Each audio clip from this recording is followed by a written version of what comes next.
मुंबई नाशिक महामार्गावरील पडगा शहापूर वासिंद भिवंडी कल्याण रस्त्यापर्यंत मुंबई नाशिक महामार्गावरील खराब रस्ते सर्व्हिस रस्ते पडगा भादाने रस्त्यावरील अंडरपासमध्ये तुंबलेल्या पाण्याचा निच्चारा करणे, आवश्यक तिथे अंडरपास तयार करणे, परिसरातील महामार्गावरील गावातील रस्ते दुरुस्त करून सर्व्हिस रस्ते तयार करणे, तळवली येथील अंडरपास लवकरात लवकर तयार करणे, शेरेकरपाडा येथे जाण्यासाठी अंडरपास तयार करणे अशा विविध आवश्यक मागण्यांसाठी 17 जुलै रोजी शिवसेने ठाकरे गट, मनसे व सामाजिक संघटनेच्या वतीने टोलबंद मोर्चा आंदोलनाचे आयोजन करण्यात आले आहे.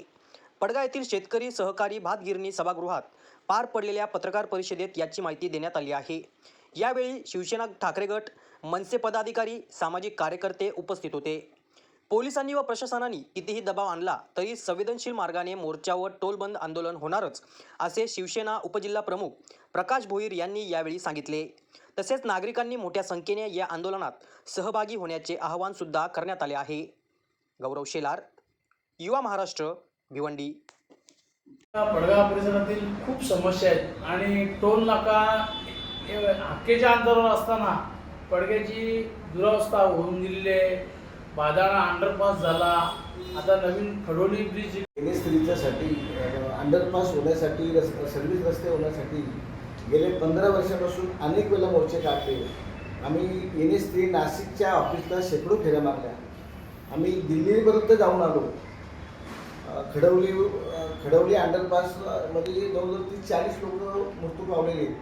शेरेकरपाडा, चिबीपाडा इथे सर्व्हिस रस्ते होण्यासाठी अनेक वेळा आम्ही अर्ज विनंत्या केलेले, अनेक त्यांना पुरावे दिलेले. विद्यार्थ्यांना जाण्यासाठी रस्ता नाही, तिथे सुद्धा 15-20 लोक मृत्यू पावलेले आहेत. भादाणे अंडरपासमध्ये सध्याची परिस्थितीला आज रस्ता खराब झालेला आहे. अनेक वर्षापासून आम्ही त्यांच्याकडे मागणी करत असताना सुद्धा त्यांनी सर्व्हिस रस्ता केलेला नाही. म्हणून आम्ही 17 तारखेला शिवसेना ठाकरे गट आणि मनसे आणि पडगा विभागातल्या ह्या परिसरातल्या सर्व सामाजिक संघटना ह्या मोर्चामध्ये सर्व सामील होणार आहेत. आणि अगदी 3-4 हजार लोकांचा मोर्चा पोलिसांनी आणि अन्य प्रशासनाने किती आमच्यावर दबाव आणला तरी आम्ही टोल नाक्यावर हा मोर्चा आयोजित केलेला आहे. जोपर्यंत ही कामं पूर्ण होत नाही तोपर्यंत टोल नाका बंदच राहील यासाठी सर्व पक्षाच्या लोकांनी भूमिका घेतलेली आहे.